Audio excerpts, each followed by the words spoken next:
어둠이 깊어진 농로 끝, 한 여자의 발자국이 멈췄습니다. 그곳엔 단 한 사람의 그림자가 서 있었죠. 살인은 이유가 아니었어요. 그건 결핍의 증명, 그리고 존재의 착각이었죠. 그가 남긴 건 후회가 아니라 공허였어요. 그 공허는 밤마다 다시 깨어나 우리 귀에 속삭입니다. 당신은 아직 안전하다고 믿나요? 아침 여러분, 다크한 나이트메어 출발합니다. 작은 댓글, 구독과 좋아요 해주셔서 감사합니다. 서연은 그날도 버스비를 아끼겠다고 걸었죠. 낮은 구름이 눌러앉은 제주의 오후, 바람은 숨죽인 채 도로를 핥았어요. 5시가 조금 넘은 시각, 편의점 유리문을 닫는 순간 희미한 미어리 등에 달라붙는 기분이 들었죠. 걸음마다 땀이 발끝에 고이고 양산의 그림자는 자꾸만 짧아졌어요. 그 길은 익숙했지만 이상하게 낯설었죠. 해가 뉘어탈 무렵 그녀는 그날따라 해안도로가 아닌 오일장 쪽으로 향했어요. 무심한 선택 하나가 그날의 밤을 바꿔버렸죠. 오일장은 이미 철수 중이었죠. 철판 지붕 아래선 칼국수 냄새가 마지막 불빛처럼 희미하게 퍼지고 있었어요. 서연은 조용히 들어가 국수를 시켰죠. 5,500원짜리 한 그릇. 그릇을 앞에 두고 손끝을 모았어요. 이만하면 괜찮겠죠. 그렇게 스스로에게 말하며 먹었어요. 아침 여러분, 다크한 나이트메어 출발합니다.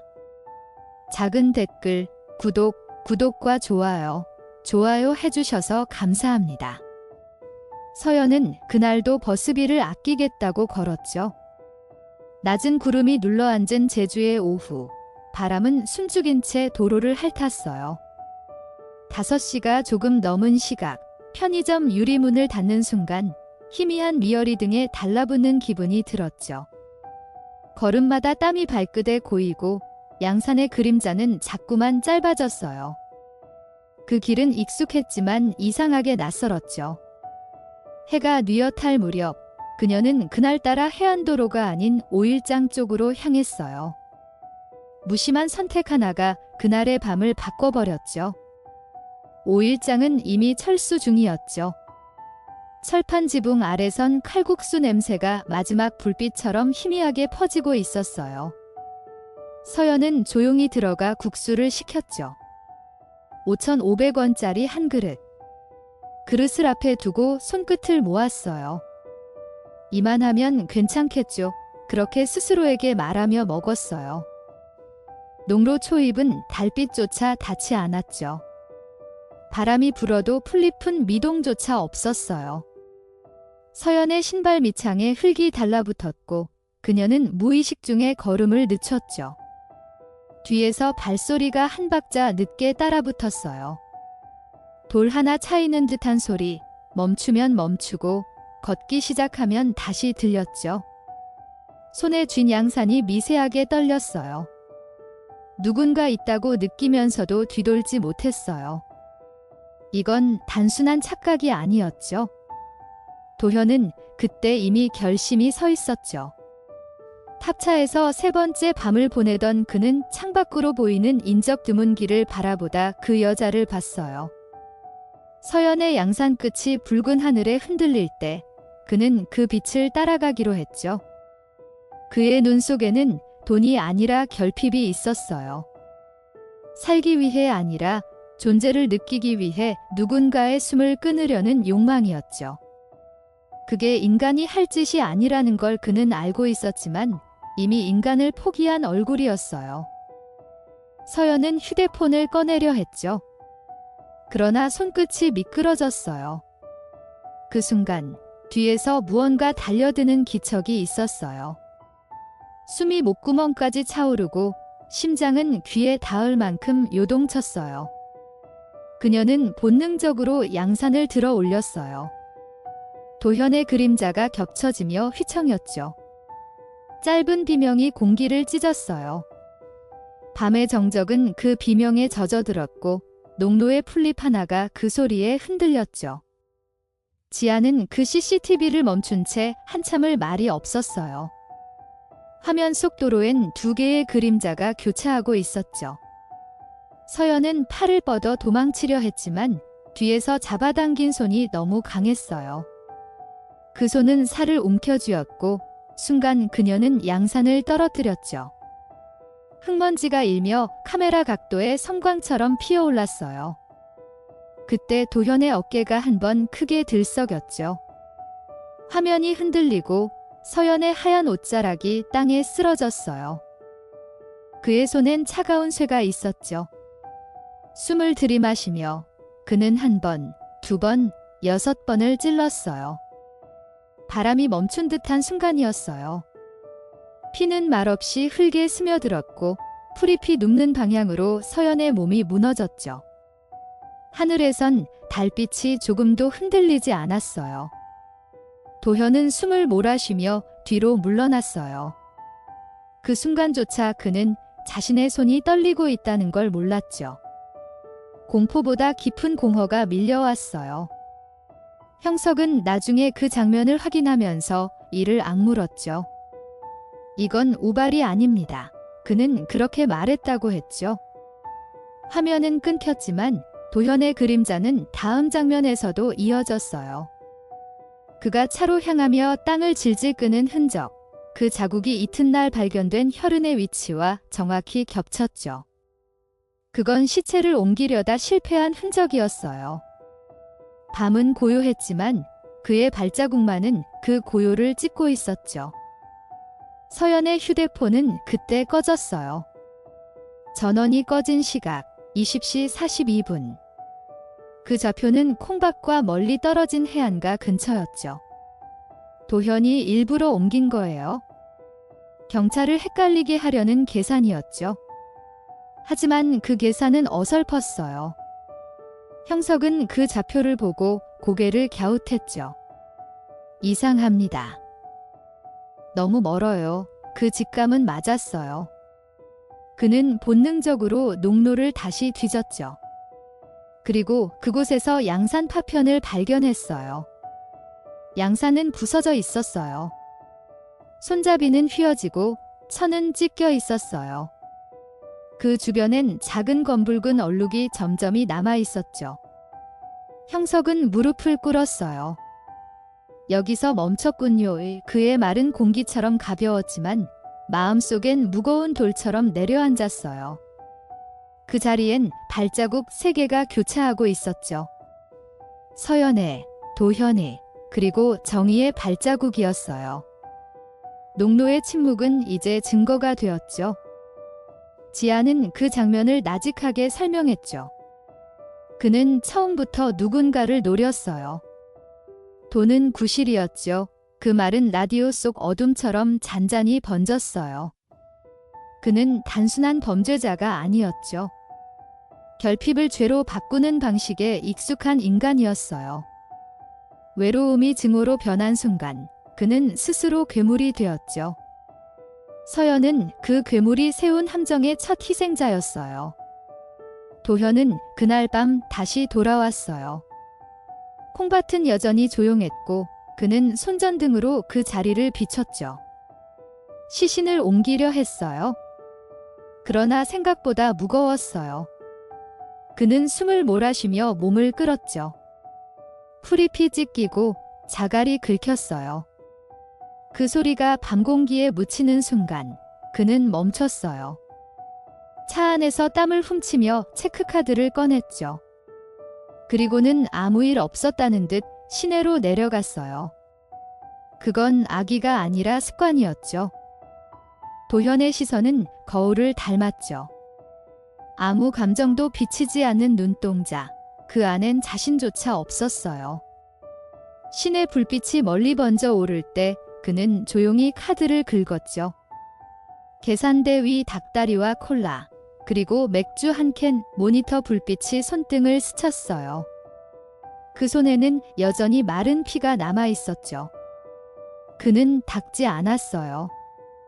닦는다는 건 기억한다는 뜻이었으니까요.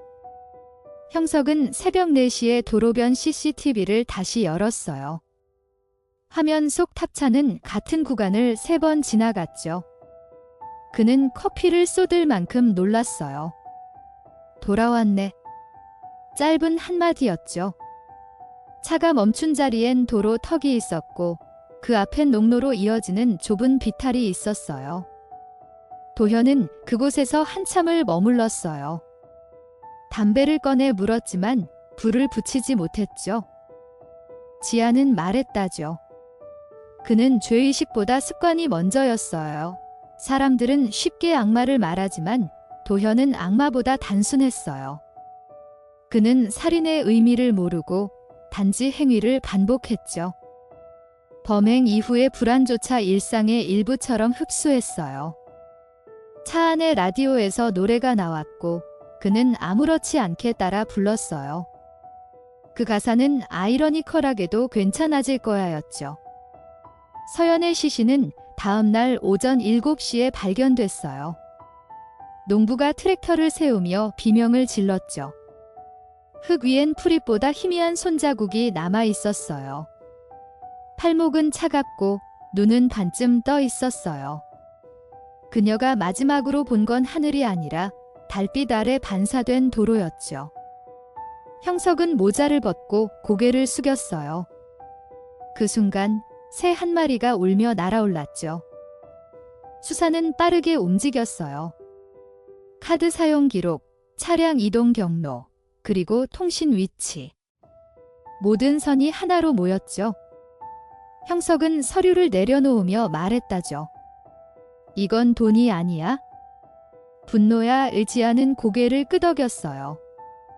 욕망이 결핍을 만나면 분노가 되죠. 그 대화는 사건의 결론처럼 들렸어요. 도현은 자기가 왜 죽였는지도 설명하지 못했어요. 그저 그냥요라고 답했죠. 도현은 검거 당시 웃고 있었다죠. 형석은 그 얼굴을 평생 잊지 못했어요. 미친 건 아니었습니다. 단지 비어 있었죠. 그는 진술 중에도 하품을 했어요. 손목엔 굳은 피가 말라붙어 있었고 냄새는 아직 사라지지 않았어요. 그 냄새가 방 안의 공기를 무겁게 눌렀죠. 형석은 펜을 쥔 손을 떨었어요. 인간이 이렇게까지 무표정할 수 있다는 게 소름이었죠.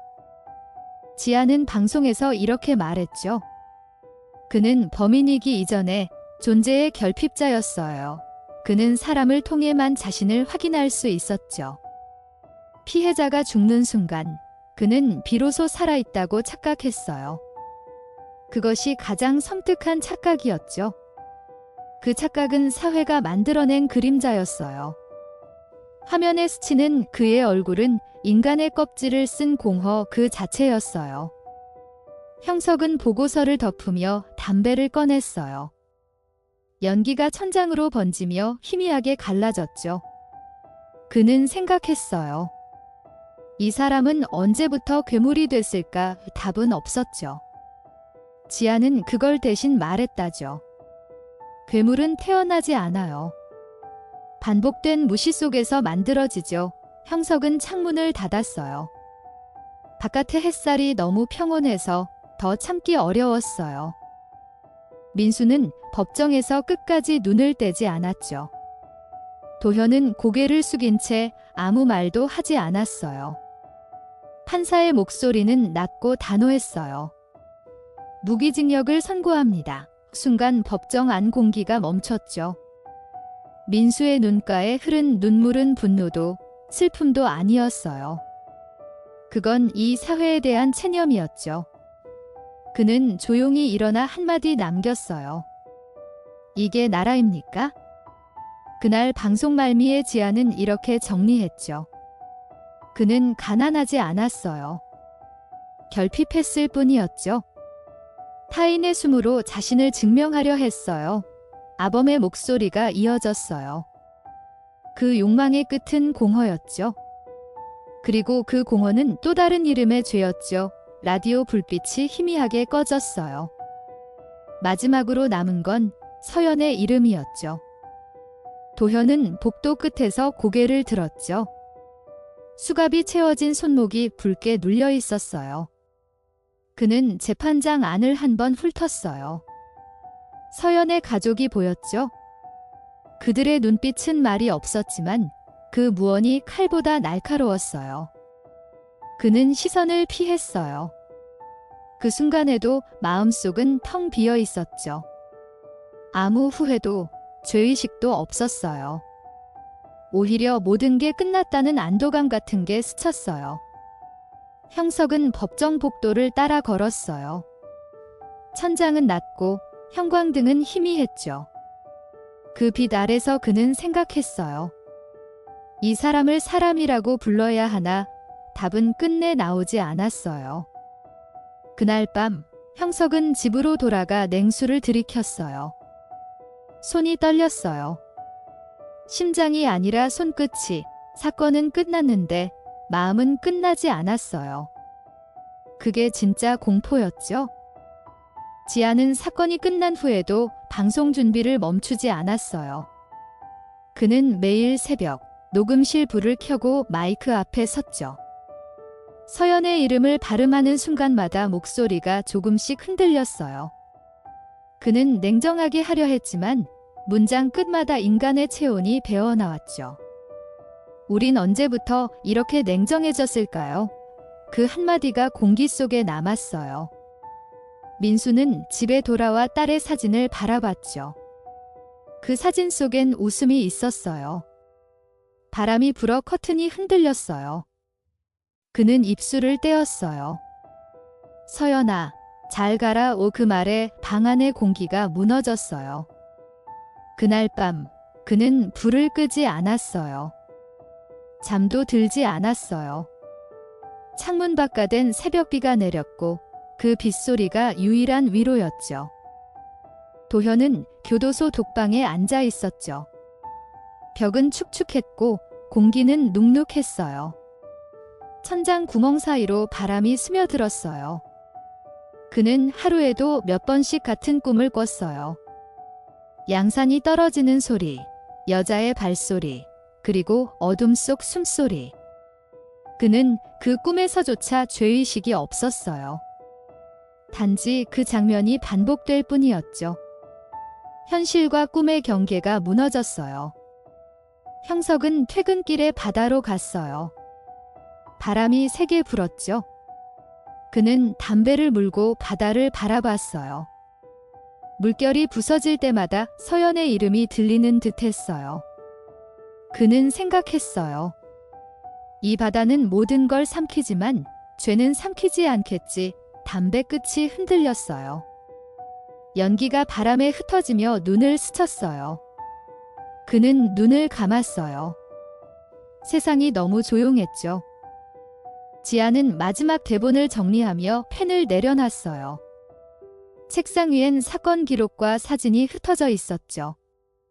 한 장엔 서연의 이름, 다른 장엔 도현의 진술. 그는 두 장을 겹쳐 놓았어요. 그리고 중얼거렸어요.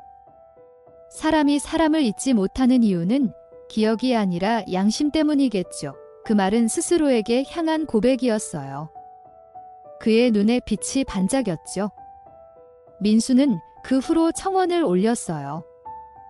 생활고에 의한 살인은 없다. 그 문장은 천천히 세상으로 번졌죠. 서명은 쌓였고 댓글은 울분으로 채워졌어요. 그는 언론의 인터뷰를 거절했어요. 이건 방송이 아니라 기도입니다. 그렇게만 말했어요. 사람들은 그 말을 잊지 않았어요. 누군가는 그 말을 자신의 벽에 붙였죠. 도현은 면회실에서 자신의 얼굴을 비쳤죠. 유리 너머엔 아무도 없었어요. 그는 잠시 웃었어요. 결국 다 있겠죠. 그 마른 벽에 부딪혀 메아리 쳤어요. 그는 다시 앉았어요. 손끝이 차가웠어요. 벽 너머 세상은 여전히 돌아가고 있었죠.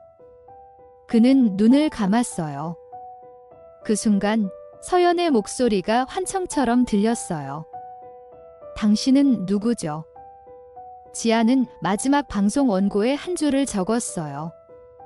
범죄는 끝나도 상처는 남는다. 그 문장은 조용히 읽혔죠. 아범의 목소리가 이어졌어요. 이 이야기는 한 여자의 죽음으로 끝나지만 동시에 우리 모두의 이야기이기도 했죠. 녹음실의 불빛이 꺼졌어요. 남은 건 숨소리뿐이었죠. 그 숨이 세상을 적셨죠. 형석은 사건 보고서를 다시 펼쳤어요. 서류 위엔 붉은 잉크 자국이 번져 있었죠.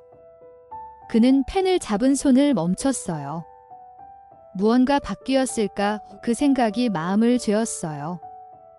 범죄는 반복되지만 경고는 흩어지죠. 그는 공기 속에서 서연의 목소리를 들은 듯했어요. 누가 기억해 줄까요? 그 질문이 귓가에 남았어요. 답은 여전히 없었죠. 지아는 청취자 사연을 읽으며 잠시 말을 멈췄어요. 편지엔 이렇게 적혀 있었죠. 당신의 방송을 듣고 저는 울었습니다. 그 문장은 단순했지만 무거웠어요. 그는 마이크를 바라봤어요. 이 이야기를 듣는 누군가가 이 어둠 속에서도 무언가를 배웠으면 좋겠다고 생각했죠. 그건 용서가 아니라 경계였어요. 다시는 이런 일이 없게 하기 위한 작은 다짐이었죠. 도현은 독방 안에서 천장을 바라봤어요. 한 줄기 빛이 들어왔죠. 그는 손을 뻗었지만 닿지 않았어요. 그 빛은 냉정했어요. 어둠은 그의 얼굴을 감췄죠. 그는 생각했어요. 세상은 날 잊겠지. 하지만 그 생각조차 공허했어요. 그는 웃었어요. 그 웃음은 자신에게조차 들리지 않았어요. 아무도 듣지 않는 소리였죠. 민수는 딸의 무덤 앞에 섰어요. 바람이 낮게 불었죠. 그는 두 손을 모았어요. 꽃잎이 흙 위에 흩어졌어요. 그는 무언의 기도를 올렸어요. 다시는 이런 일이 없게 해주세요. 그 말이 공기 속에서 천천히 흩어졌어요. 하늘은 잿빛이었지만 눈부셨죠. 그는 고개를 들었어요. 그 눈빛엔 비통이 아니라 단단한 결심이 있었죠. 형석은 지안과 함께 마지막 녹음실에 앉아 있었어요. 조용한 방 안, 기계의 불빛만 깜빡였죠. 이걸로 끝인가요? 지안이 물었어요. 형석은 대답하지 않았어요. 대신 라디오 불빛을 바라봤죠. 끝은 없죠. 단지 다음의 시작일 뿐이에요. 그 말이 공기 속을 맴돌았어요. 두 사람은 아무 말 없이 녹음을 시작했죠. 라디오에선 아범의 목소리가 울렸어요. 이야기는 끝났지만 우리가 배워야 할 건 남아있겠죠. 그 목소리는 낮고 느렸어요. 정적이 흘렀고 그 사이에 청취자들의 숨소리가 들리는 듯 했죠. 그는 말했다죠.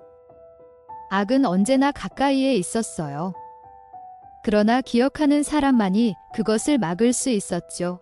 그 문장이 파동처럼 번졌어요.